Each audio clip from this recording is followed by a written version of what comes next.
there, MiniWarGamers, Quirk here. Today I've actually got Mike in. He's actually come in from Welland, really far away there.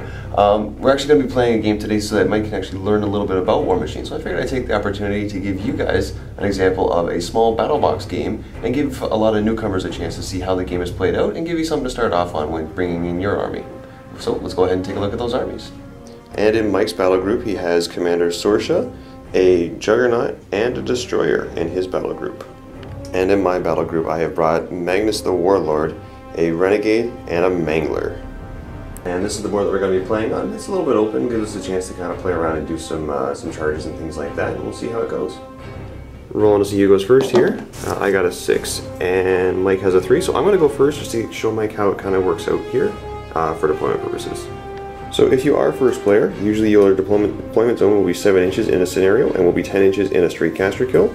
Just to kind of stick in with everything being normal, I'm going to put in a 7-inch deployment. So I'm going to put Magnus at the front there, Renegade to his side, and Mangler right there. And Mike will have a 10-inch deployment. And so Mike is going to stick Sorsha right up front,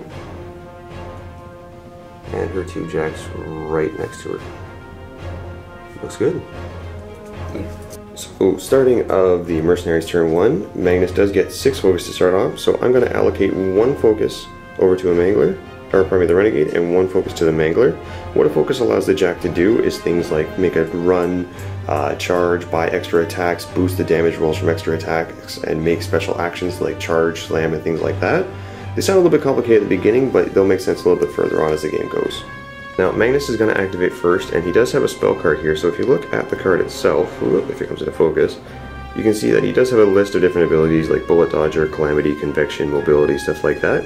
What I'm going to be casting is Mobility. It does have a cost of 2, its range is just him, so he can only cast on himself, and it's an AoE of his control, so it's basically his focus times 2. So his focus is currently 6, so it goes to 12, so anything within 12 inches will be affected by this. And the effect is that models in his battle group currently in his control area, which is his focus times 2, gain +2 speed and Pathfinder for 1 turn. So what that'll mean is that if I cast it, which I'm going to right now, these 2 jacks are going to get +2 to their speed stat. So this one will go from a 5 to a 7, and this one will go from a 5, this one will also go from a 5 to a 7. Next up, what I'm going to have Magnus do is I'm going to have him just run forward. So, just kind of move up. He does have a speed of 6, which means that he can move a grand total, a speed of 5, which means he can move a grand total of 5 inches forward. So he'll be moving up just to about there. And he'll be holding on to his 2 focus. Now, any focus that a caster has on them at the end of their activation will be added to their armor. So he's going from armor 17 up to 19 right now. For those of you who don't play the game, that doesn't make sense at the moment, but it'll make sense a little bit later on. Next, I'm going to have my Renegade activate. Now, a Renegade is normally speed 5, so you can only run 10 inches, but thanks to mobility, it goes up to 7. So a run is going to cost him a focus, and it will allow him to go double his normal speed, which would normally be 5, goes up to 7, so he's able to run 14. So running the 14 inches right up to there. And it puts him pretty close right off the get-go to that battle group. And I'm going to do the exact same thing over here with the Mangler. Just move him right up there. And now that everything in my battle group and my caster has activated and finished their movements in total, it will move over to Khador turn 1. Alright, so Mike's going to activate, and he'll start off with his caster. He wants to cast Boundless Charge, which is a cost 2 spell, if I can get the card in focus here. It is cost 2, it's range 6, and what he can do is, during this activation, friendly model can charge without spending focus or being forced. It gains +2 movement and Pathfinder when it charges. Boundless Charge lasts for 1 turn. So what he can do is he can pick one of the jacks to receive Boundless Charge. So which one did you want to give that to? I'm going to give it to the Destroyer. Okay, so he's going to give that to the Destroyer there. Now we can just put a little token next to it so that it represents that he has it. And then your caster can continue to cast other spells, so she does have things like Wind Rush, which gives her an extra bit of defense, and lets her get a movement out of the way. So if she wants, you can cast that and move around, and then move up a little bit, if that's something you'd like to do. Alright.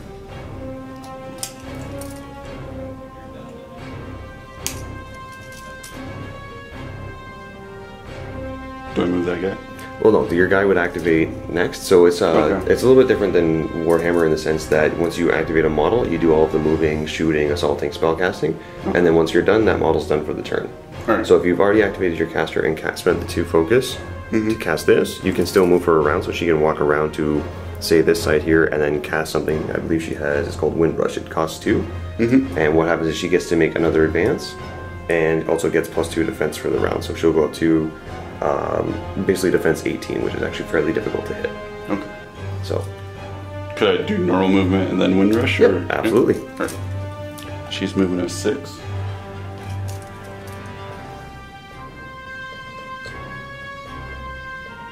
And then I'll cast wind rush. Which is cost 2. 2. And you get to make another movement of 6.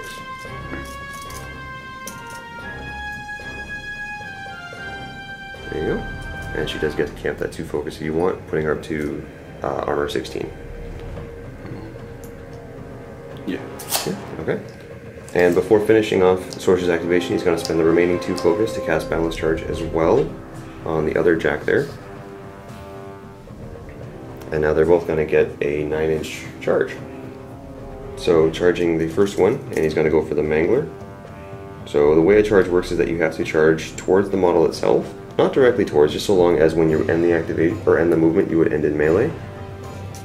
So that would definitely do it right there. Now, since the model didn't make it to the target on the charge, it's considered a fail charge, and the Jack's activation immediately ends, which is okay because it just gave you quite a bit of extra movement there. Yep. And then you have the other Jack as well. And who would he be charging? He would be charging that one. Okay, so you'd have to move somewhat as a straight line towards it.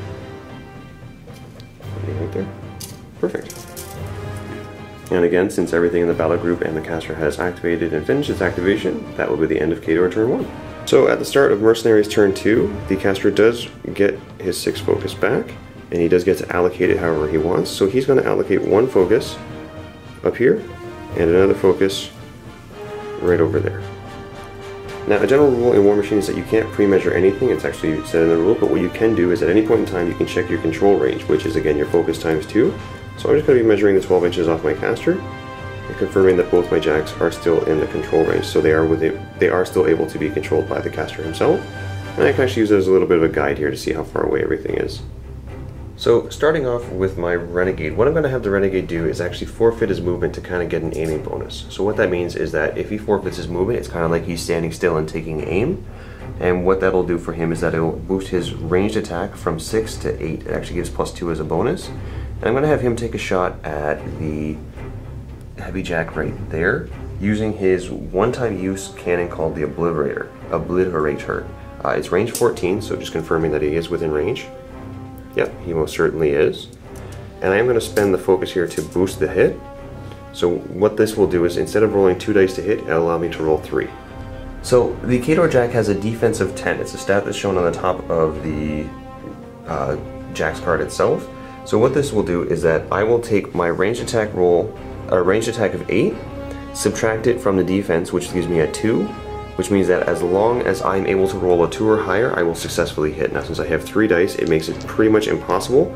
The only way I could ever miss this is if I roll 3 1s, because triple 1s of anything, or double 1s, or even quadruple 1s, is always considered an automatic miss. So as long as I don't get 3 1s here, and we're good. So that will be a direct hit. Now the stat for this shot is that it's an AoE 4, and anything underneath it is knocked down, which is just going to add a little bit more of an effect here. But I only got him. There's a perfect distance there that I'm not hitting that other Jack. So this model will be knocked down, and it will be hit with a POW 16 damage roll. Now again, the POW of this gun is POW 16. He's currently armor 20, so if we take the difference and subtract the 2, we're going to get a difference of 4, which means that whatever I roll here, I have to subtract 4 from it, and that's how much damage it'll do. Now normally you roll 2 dice, I'm rolling a black die here, because that'll determine where the damage is actually placed on the Jack. So, ooh, that wasn't too bad. So that will be 7 damage to his column 4. Okay, so if you look at the damage grid, there's a 1, 2, 3, 4, 5, 6 at the top here. So what it'll do is you actually count down the boxes there, so that'll be 6 from the top, so, oh, maybe we had a working marker. Basically it's going to fill in that entire column there and 1 damage box on the 5. Now if you look at the bottom here, it has different letters here. So we have L, M, C, R. That represents his left arm, his movement, his cortex, and his right arm. The left arm will be his gun. The movement is actually just his movement in general. Cortex is what actually allows him to get allocated focus and use it. And then his right arm would be his right arm himself. If all four or all three of these boxes of any type are removed, it's considered crippled, which means you only get 1 dice to hit and damage for your 2 left and right arms there. If the movement's gone, it means he can't make any run actions or anything like that, and he becomes very easy to hit. And then again, if the cortex is crippled, that means he can't be allocated focus. And again, this Jack was hit by the AoE, so he is knocked down there. Next I'm going to have Magnus activate, and he's going to move up just 5 inches to right here. And I'm going to have him cast mobility again, just like he did before. So now everything gets +2 to their movement. And that's going to be it for him. He's going to stop his activation. Next I'm going to have the Mangler try and charge that Jack right there. He's normally speed 5. Now a charge, the way this would work is that you do spend 1 focus to do the charge, and it will give you +3 inches to your regular movement. So he's going to go from speed 5, he's going to go to speed 8, because he gets it for the +3, and then he also has +2 from mobility. So he's going to a total of 10 inches here, and he has a 2-inch reach because of his chain weapon. So 10 inches. Whoop. In the straight line, we'll put him, whoop, I can get this in here, oops, right up to there. And that will definitely put him within 2 inches to hit him with the chain weapon. Now the Mangler has a melee attack of 6, or a mat of 6, against a defense 10, so I'm looking for a 2 dice roll of 4 to hit. And that will hit right there. I got lucky there. And because he charged, he does get a boosted damage roll, so that means he's going to get 3 dice for damage. So looking at 3 dice here, the power and strength of this attack is 17, so this will be dice -3. And that will do 6 damage to the 6, so that will take out all of column 6 and 1 spot in column 1. Now since the Mangler has nothing else in his melee range, that will end his activation. The Renegade has also finished his activation, and Magnus is done there, so that will be the end of Mercenaries turn 2. So, start of Khador turn 2, Sorcia gets all of her focus back. Now she does have a Jack who's knocked down. Now the ways you can get rid of knockdown, what it means is that the Jack either has to forfeit his movement or his action to essentially stand up. So if he forfeits his action, he can stand up and walk. If he forfeits his movement, he can stand up and attack something. If Sorcia wants to, she can spend 1 focus in the allocation phase to basically stand the Jack up for free, and then he'll get to act normally. Did you want to spend 1 focus to do that? Yep. Okay. So from your 6, you spend 1, and it gets spent right away, and your Jack stands up. And then as well, you can allocate focus to them however you want to normally. So did you want to allocate some focus?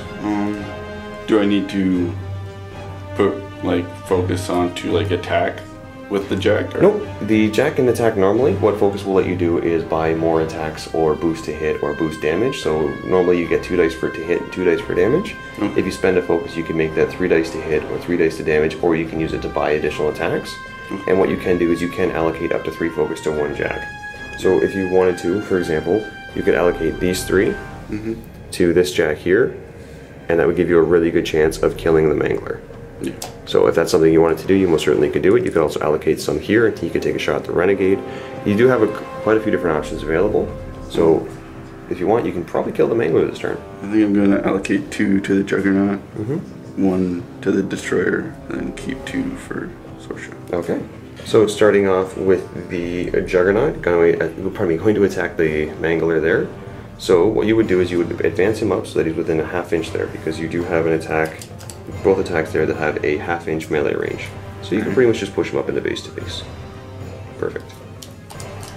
So the Juggernaut is going to swing first with his open fist. He's looking for a 5 to hit. And that will definitely hit. So this is POW plus strength 15 against the Mangler's armor 19. So this will be dice -4. So you roll those 2 dice, and as well as 1 for a column. So grab the black die. Perfect. And this will be dice -4. So that will do 5 damage to my 2. And that roll will single-handedly knock out my column 2. So did you want to attack with the other attack there? Yep. Okay, looking for a 5 to hit. That will miss. Okay, now you can spend the focus and buy another attack. Yep. So did you want to spend the focus in your... Okay. Yep. And you're going to buy an attack with your Ice Axe? Yep. Okay, so again, looking for that 5 to hit. Nailed it. And this will be straight dice, so whatever you roll is the damage that gets done.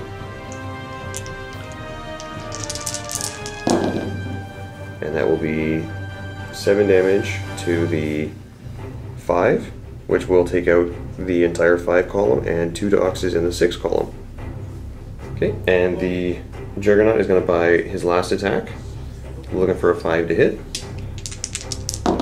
And that will definitely hit. And this is again going to be straight dice damage. Ooh, 6 to the 1. That will wipe out my entire column 1 and 1 in the column 3. So I have like no boxes left. So you've left the Mangler on 13 boxes of health now. So did you want to get your Destroyer in there to finish him off? Could I shoot before I go in? No. The only way you'd be able to shoot is if you have a special ability called Virtuoso or Assault. Okay. But if you do walk him in, you do have the melee attack with that POW strength 17, and he has 1 focus on, so you could buy another attack there, Right, which should be more than enough to kill him. Right. So did you want to do that? Yep. Okay, so we'll walk him into the base there. Perfect. And again, looking for that 5 to hit. Oh, okay. Well, you can still buy another one with the focus. Yep. Okay. And again, looking for that 5. That'll do it. And again, this is going to be dice minus 2. So that will do 5 boxes to the 1. And that's going to completely cripple my left arm and my movement. So all I have left is... I have 6 boxes left. So next, Sorsha is going to activate. And is she going to charge in and finish off the Mangler? Yep. Okay. So she is speed 6, with the charge makes her speed 9. And she does have a 2-inch reach, so she can fit quite comfortably right in there and get that 2-inch reach on the Jack. Perfect. And with a mat of 6, she's looking for 5s to hit. And that will miss, but she can buy more attacks. So if she wants to spend the 1 focus, yep. And again, looking for that 5. That'll definitely do it, and that will crit. So I am critically frozen, which makes me stationary. So that drops my base defense down to 7. And it means that the Jack can either activate or move this turn unless I spend focus to let him do so. Okay. And now you do get the damage roll, which is dice minus 6. And that will do 2 damage to the... Oh, did you roll the black die? Oh, no, I didn't. Okay, 2 damage to the 5. So he's down to 4 boxes left. Did you want to spend the last focus to try and hit him one more time? Yeah. Okay.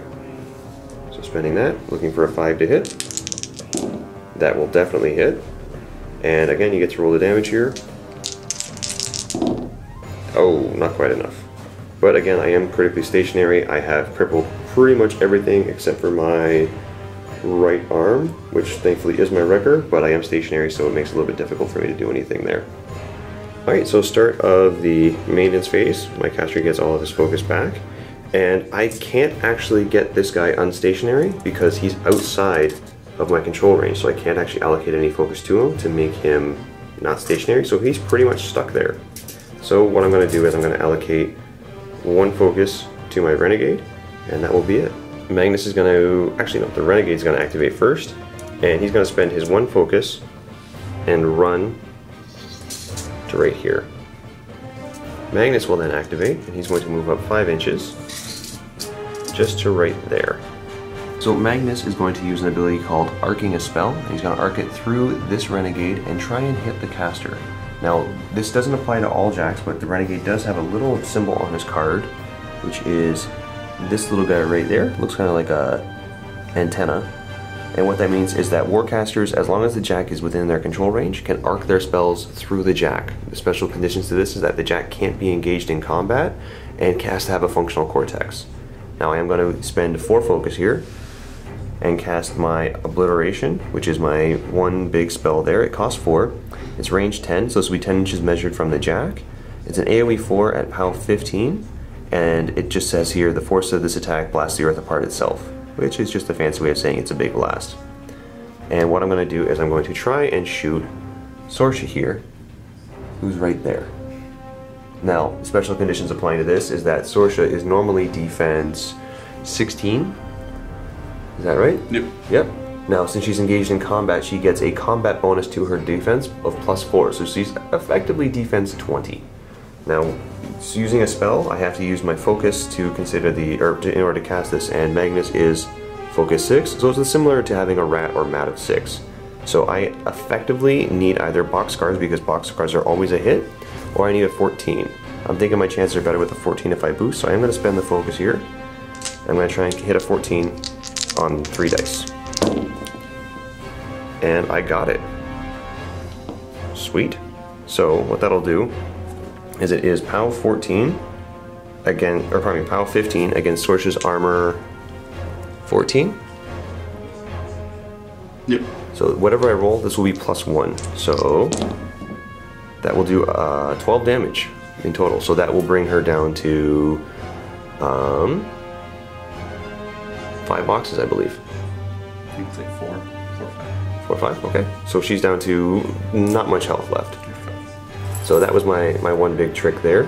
And I am going to do my feat. Now a feat is a one-time trick that a caster can do. And what his feat is that it's called Killbox. Choose 2 table edges. Enemy models beginning and advance in Magnus's control area cannot advance towards those chosen table edges for 1 round. So I'm going to pick this table edge and that table edge. So he can't advance anywhere towards this direction. And the Mangler doesn't get to do anything this turn because he is stationary. I had no focus to allocate him to get him unstationary, so he's pretty much just stuck there for this turn. And that is the end of Mercenaries turn 2. Starting of Khador turn 2. Look how excited he is. There he's got his focus on his caster.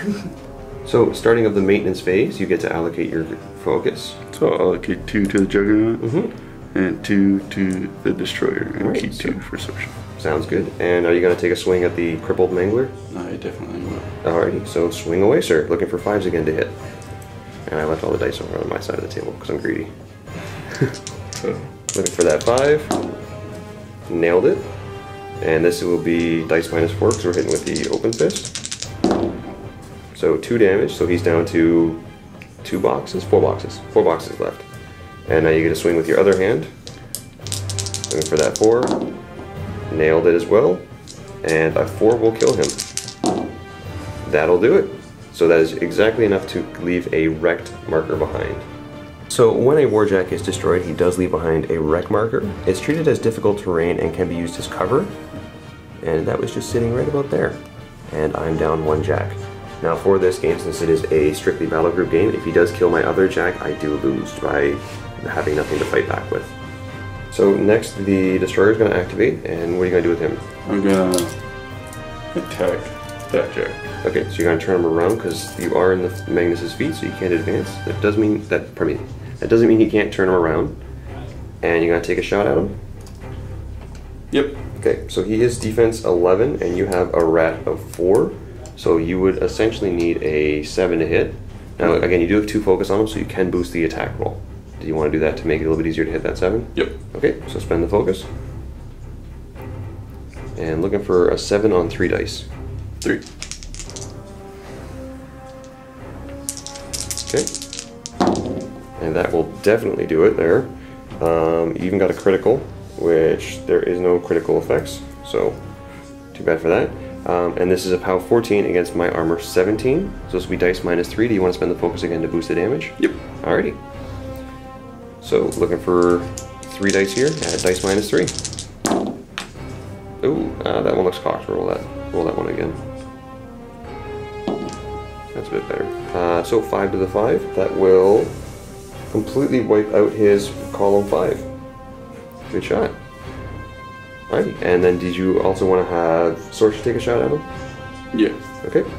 So Sorcerer's going to have to turn a little bit just to get him in her front arc. And then take a shot at him again. And she has a rat of 5, so she needs 6s to hit. She definitely got it there. And this is POW 12, so it's dice -5. Did you want to boost the damage? Or are you going to use the focus for something else? I'll boost it. Okay.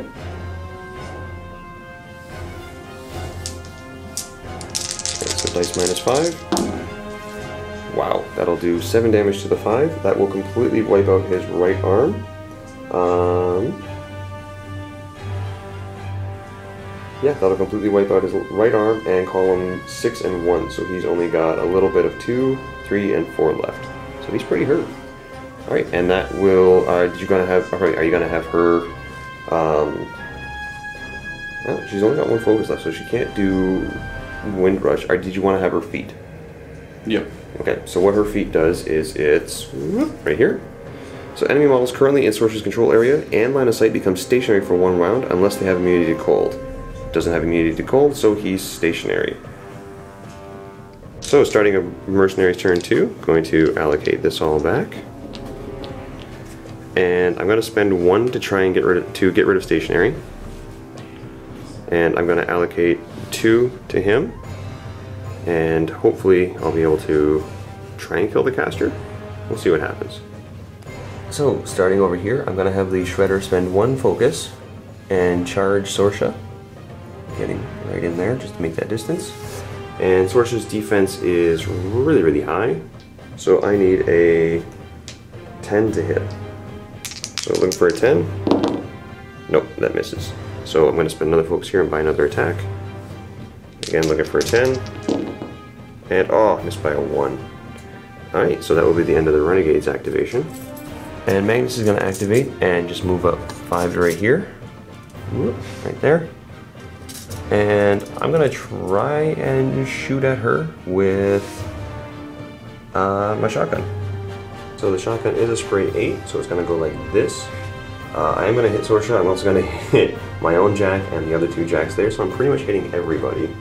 I only have a rat of 5, so I'm going to roll for Sorsha first. I need an 11, and that will definitely miss. So let's. Oh, actually, I don't even think I could have hit Sorsha. I needed a 12.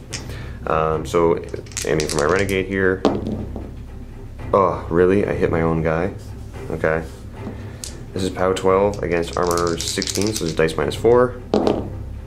6 damage, so that will take out. Oh, to the 1. So that will take out his column 2, so his left arm's broken, and it will also take out half of column 3. Gross.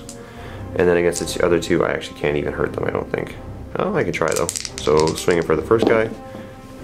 That will miss because they're defense 14. And the other one, that one will hit. And damage roll, dice minus 8. Nothing. Alright. And Magnus is going to camp the 3 focus just in case Sorsha manages to get out and try and kill him. So Sorsha is going to activate. She gets all of her focus. Or pardon me, it's going to start. She gets all of her focus back. Did you want to allocate any focus anywhere? I'll allocate 3 to the destroyer. Okay. And keep 3 for Sorsha. Sounds good. So the destroyer is going to activate and take a swing at the Renegade. Renegade currently only has 14 boxes left, so it's pretty squishy. Your mat is 6. 6, so you're looking for 5s to hit my defense 11. And that will definitely hit on an 8. And what's the power of this? Power plus strength is 17. So this is straight dice damage. Could I do boost? You most certainly can. I have boost. Okay. So this will be 3 dice and straight damage.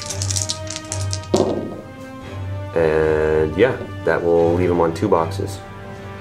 And then I'll buy another attack. Okay. And looking for a 5 to hit. That will definitely hit. And I'll boost just for fun. Okay, not that you need to. Oh yeah, that Renegade is super dead. And that would normally leave a wreck marker behind, but since this is a battle box game and he has killed all of my Jacks, that leaves my caster with nothing to defend himself. So sir, let me wipe the sweat off my hand here. Good game, sir. Handshake right there. Alrighty. Alrighty there. Well, MiniWarGamers, you got a chance to see a battle box style game, just a little bit of introduction to Warmachine, give you an idea of how to play the game. Vault members, if you're interested in seeing a slightly larger game where we're going to implement some units, click the link below, and if you're not a Vault member, click that link anyway. It'll give you access to a free 7-day trial to experience all the wonderfulness of the MiniWarGaming Vault, like our exclusive videos behind the scenes, as well as Chris's painting tips. But until then, guys, happy wargaming.